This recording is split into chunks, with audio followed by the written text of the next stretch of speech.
qui était vraiment une grosse vedette de l'époque et puis qui est tombée dans l'oubli. À 48 ans, Omar a lâché une phrase qui a suspendu le temps, sans elle, je ne serais rien.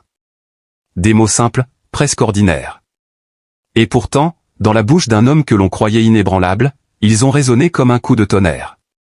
Car derrière ce sourire immense, devenu sa signature à travers les écrans et les continents, qui aurait imaginé une telle confession? Depuis des années, le public voyait en lui la réussite tranquille, une carrière sans scandale, une ascension brillante, une popularité intacte. Toujours élégant, toujours pudique, avançant sans bruit là où d'autres se perdaient dans la lumière. Mais que cache un sourire que l'on n'abandonne jamais? Ce jour-là, il ne parlait ni de cinéma, ni de trophées, ni d'Hollywood. Sa voix avait changé, son regard aussi. Il ne s'exprimait plus en star adulé, mais en homme face au temps qui passe. Il a parlé d'amour. Pas celui des tapis rouges ni des photographes. Un amour exigeant, patient, parfois douloureux. Un amour qui soutient, mais qui demande des sacrifices. Pourquoi maintenant? Pourquoi attendre près d'un demi-siècle pour reconnaître publiquement ce que l'on sait depuis toujours au fond de soi? Pour comprendre, il faut revenir en arrière.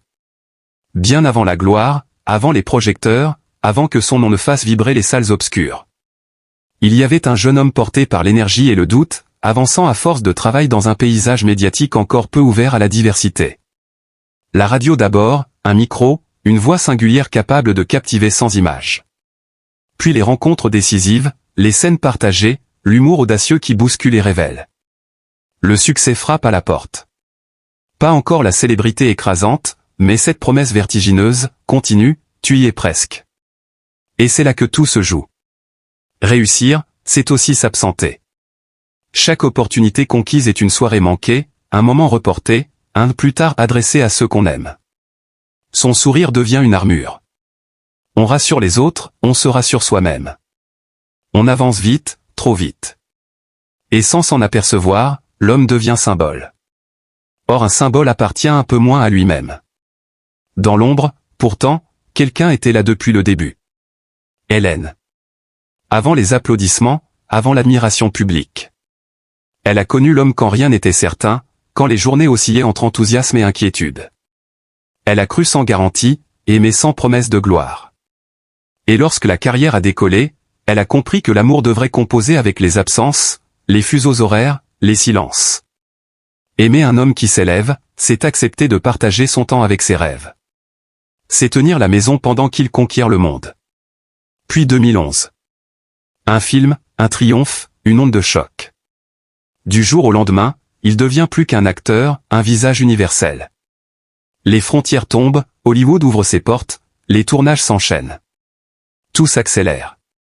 Mais pendant que les salles se remplissent, les anniversaires se fêtent parfois sans lui.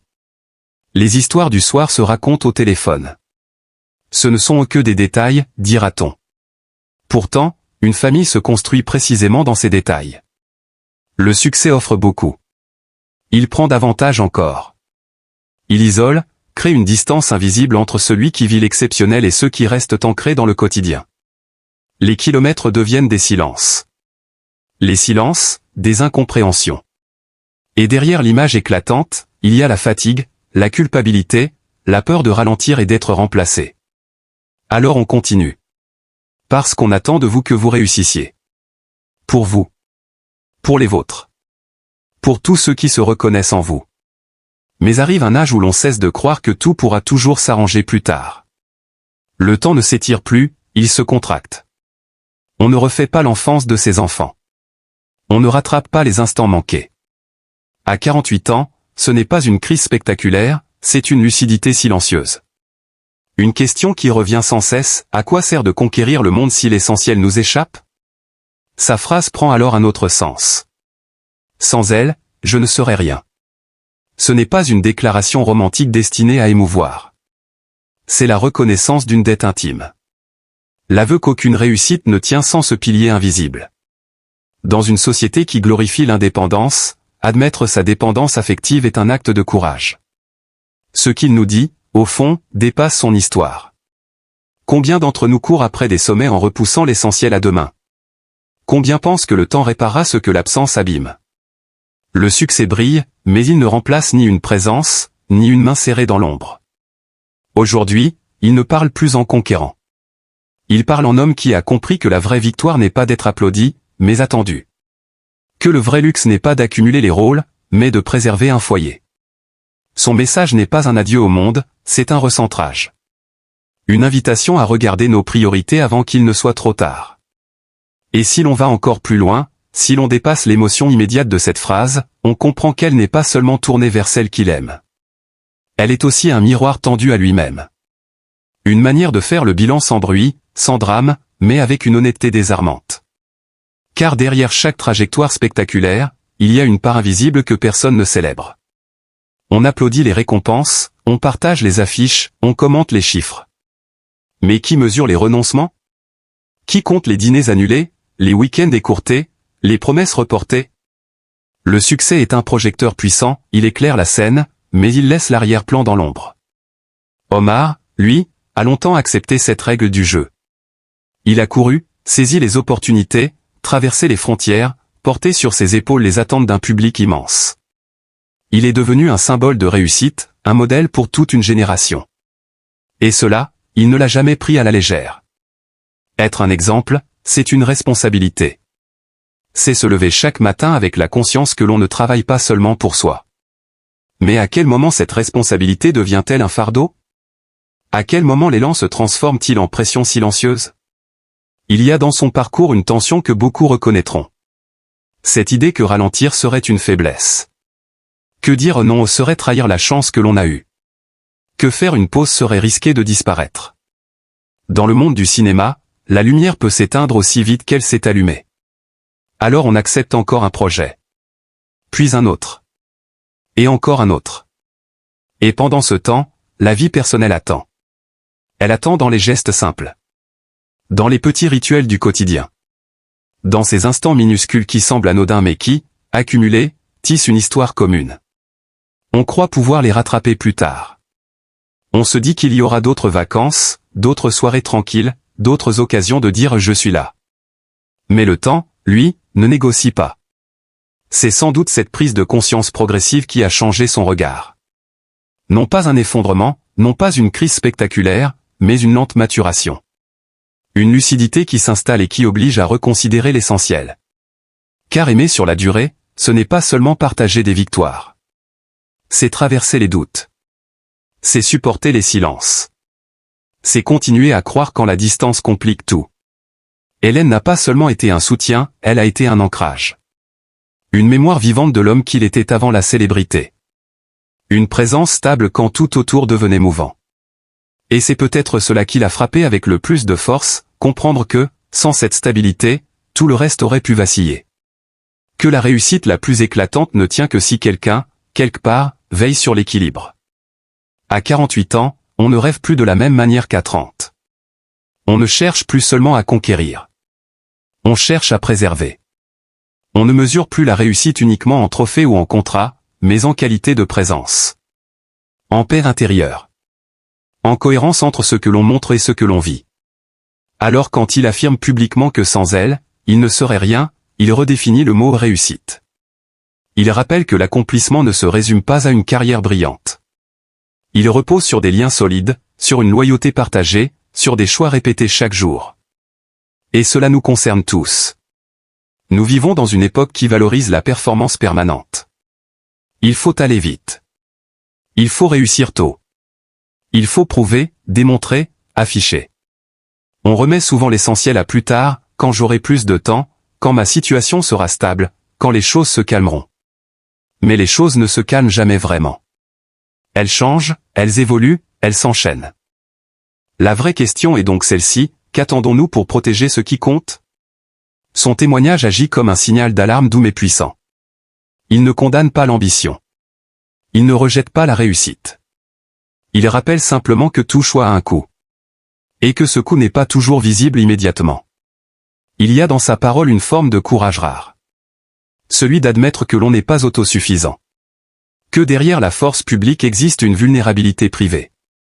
Que l'amour n'est pas un décor, mais une fondation. Peut-on réparer ce qui a été fragilisé? Peut-on rééquilibrer après des années de déséquilibre? La réponse n'est jamais simple. Mais reconnaître, c'est déjà commencer. Dire j'ai compris ouvre la porte à un autre rythme, à d'autres priorités. Peut-être que la véritable maturité n'est pas d'atteindre le sommet, mais de savoir redescendre un peu pour retrouver ceux qui nous attendaient en bas. Alors, à votre tour, posez-vous cette question sans détour, que poursuivez-vous aujourd'hui? Et à quel prix? Si le succès frappe à votre porte, serez-vous prêt à en mesurer le coût invisible? Et surtout, saurez-vous préserver ce qui, un jour, pourrait vous manquer plus que tout le reste? Parce qu'au bout du compte, les applaudissements s'estompent. Les affiches se remplacent. Les projecteurs s'éteignent.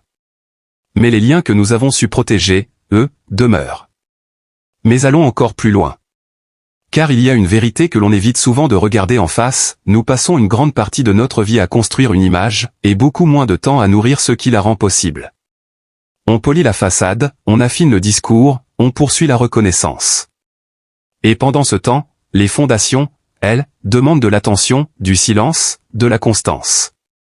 Omar l'a compris à un moment charnière. Pas dans l'euphorie d'une avant-première. Pas au sommet d'un triomphe.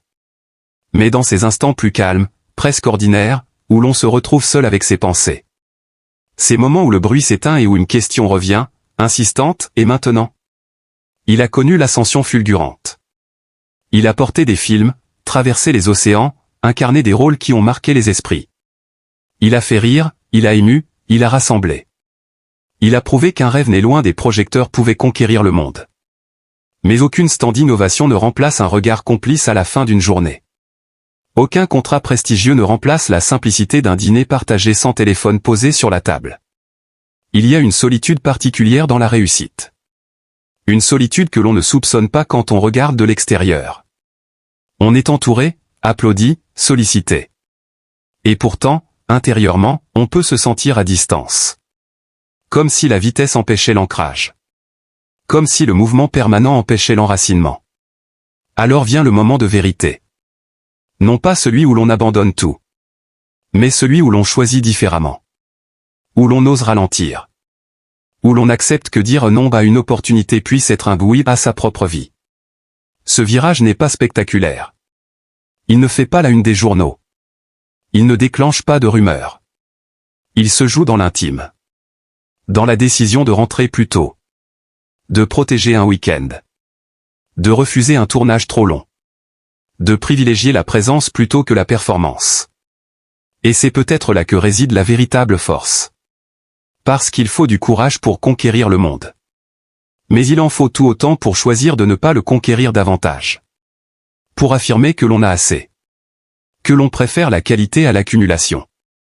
Que l'on veut être pleinement là, ici et maintenant. Sa confession n'est pas une faiblesse. C'est une prise de position. Une manière de dire, je ne veux plus que ma vie personnelle soit la variable d'ajustement de ma réussite professionnelle. Et combien d'entre nous peuvent se reconnaître dans ce dilemme? Nous vivons dans une époque qui confond souvent valeur et visibilité. Comme si exister signifiait être vu. Comme si réussir signifiait être validé. Mais la vraie valeur se mesure autrement. Elle se mesure dans la fidélité. Dans la loyauté. Dans la capacité à rester aligné avec ses priorités profondes. À 48 ans, on commence à compter différemment. On ne compte plus seulement les années à venir. On regarde celles déjà passées. On réalise que la deuxième moitié de la vie mérite peut-être plus de conscience que la première. Moins de précipitation. Plus de sens. Et c'est là que son message devient universel. Il ne s'adresse pas seulement aux artistes. Ni aux personnalités publiques. Il parle à chacun d'entre nous. À ceux qui travaillent tard en promettant de se rattraper plus tard. À ceux qui repoussent les vacances. À ceux qui disent je n'ai pas le choix. À ceux qui croient que l'amour patientera indéfiniment. Mais l'amour ne se nourrit pas de promesses futures. Il se construit dans le présent. Alors oui, sa phrase dérange. Parce qu'elle nous oblige à nous interroger. Si et sans elle, je ne serais rien et est vrai pour lui, qu'en est-il pour nous? Qui sont ces personnes sans lesquelles notre réussite n'aurait aucune saveur? Et surtout, leur accordons-nous la place qu'elles méritent? Peut-être que le véritable luxe aujourd'hui n'est pas d'avoir plus. Mais d'avoir le temps. Le temps d'écouter. Le temps d'être là. Le temps de regarder ceux qu'on aime sans être pressé par l'agenda suivant. La réussite n'est pas un sommet figé. C'est un équilibre mouvant. Et cet équilibre demande des ajustements constants. Il demande de la vigilance. De l'humilité. Il demande parfois de reconnaître que l'on s'est laissé emporter. Omar n'a pas attendu une chute pour parler. Il a choisi la lucidité avant la rupture. Et c'est cela, sans doute, le geste le plus fort. Prévenir plutôt que réparer. Comprendre avant de perdre. Alors je vous laisse avec cette réflexion, presque intime, si vous deviez résumer votre vie aujourd'hui en une phrase, parleriez-vous de vos succès, ou des personnes qui vous ont permis de les atteindre? Le temps continue d'avancer. Inlassablement. Silencieusement. La seule vraie question est peut-être celle-ci. Allons-nous continuer à courir? Ou allons-nous enfin choisir ce qui compte vraiment? Et peut-être que tout se joue précisément là, dans cette capacité à s'arrêter un instant pour regarder sa propre trajectoire avec sincérité. Pas pour se juger. Pas pour regretter. Mais pour comprendre. Car au fond, qu'est-ce qu'une vie réussie? Est-ce une accumulation de trophées, de contrats signés, de photos encadrées et de chiffres impressionnants? Ou est-ce la qualité des liens que l'on a su préserver pendant que l'on gravissait les échelons? La question peut sembler simple. Elle est en réalité vertigineuse. Pendant longtemps, nous avons été conditionnés à croire que l'essentiel viendrait après. Après l'effort. Après les sacrifices. Après la reconnaissance. Comme si le bonheur était une récompense différée, une prime accordée à ceux qui auront assez donné. Mais la vérité est plus exigeante, ce que nous négligeons aujourd'hui ne nous attend pas indéfiniment. Le temps ne fait pas de pause. Il ne ralentit pas lorsque nous sommes débordés. Il ne s'étire pas pour compenser nos absences. Il avance, avec une régularité implacable. Et un jour, sans prévenir, il nous place face à une évidence, certaines occasions ne reviennent jamais. C'est sans doute cela qui donne tant de poids à cette confession. Elle n'est pas tournée vers le passé avec amertume. Elle n'est pas non plus une déclaration dramatique. Elle ressemble davantage à une prise de conscience profonde, presque apaisée. Comme si, après avoir longtemps regardé vers l'horizon, il avait enfin décidé de regarder autour de lui. Il y a une maturité particulière dans ce geste. Reconnaître que l'on doit une part de sa réussite à quelqu'un d'autre, c'est accepter de ne pas être un héros solitaire. C'est refuser le mythe de l'autosuffisance. C'est admettre que derrière chaque réussite visible se cache une fidélité invisible. Et cette fidélité mérite d'être honorée. Peut-être que la seconde moitié d'une vie n'est pas faite pour accumuler davantage, mais pour approfondir. Approfondir les relations. Approfondir le sens. Approfondir la présence. Moins courir après ce qui brille. Plus protéger ce qui dure. Cela ne signifie pas renoncer à l'ambition. Cela signifie la redéfinir. Faire de l'équilibre une priorité. Faire de la cohérence un objectif. Faire de la paix intérieure une réussite en soi. Car à quoi bon être admiré si l'on n'est pas pleinement aimé? À quoi bon être sollicité partout si l'on manque là où l'on compte le plus? À quoi bon remplir des salles si l'on laisse se vider certains silences essentiels? Ce sont des questions inconfortables. Mais elles sont nécessaires. Nous vivons dans un monde rapide, exigeant, compétitif. On y célèbre la performance. On y valorise la visibilité. On y récompense l'exceptionnel. Pourtant, les moments qui façonnent réellement une existence sont souvent ordinaires. Un repas partagé. Une conversation tardive. Une présence rassurante. Des gestes simples, répétés, presque invisibles. Ce sont ces gestes-là qui résistent au temps. Alors peut-être que le véritable message n'est pas seulement personnel. Il est collectif. Il nous invite à interroger nos propres priorités avant que l'urgence ne nous y contraigne. Il nous pousse à réévaluer ce que nous appelons réussite lorsque nous avons déjà parcouru la moitié du chemin. Si demain tout s'arrêtait, que resterait-il vraiment? Les distinctions? Les publications? Ou les souvenirs construits avec ceux qui nous ont accompagnés dans l'ombre? La grandeur d'une trajectoire ne se mesure pas uniquement à son éclat, mais à sa solidité. Et la solidité, elle, repose sur des choix répétés chaque jour. Des choix parfois discrets. Parfois coûteux. Mais profondément humains. Peut-être est-il encore temps. Temps de ralentir légèrement. Temps de dire plus souvent ce qui compte. Temps de remercier ceux qui ont tenu quand nous étions ailleurs. Temps de rééquilibrer sans attendre la fracture. Le succès peut être spectaculaire. La reconnaissance peut être enivrante. Mais la sérénité, elle, est silencieuse. Elle ne se proclame pas. Elle se ressent. Et au bout du compte, lorsque les projecteurs s'éteignent et que le bruit retombe, il ne reste qu'une question essentielle, avons-nous su protéger l'essentiel pendant que nous construisions le reste? Prenons le temps d'y répondre, honnêtement. Parce que la vraie victoire n'est peut-être pas d'avoir tout accompli. Elle est d'avoir su aimer, être présent, et ne pas passer à côté de sa propre vie.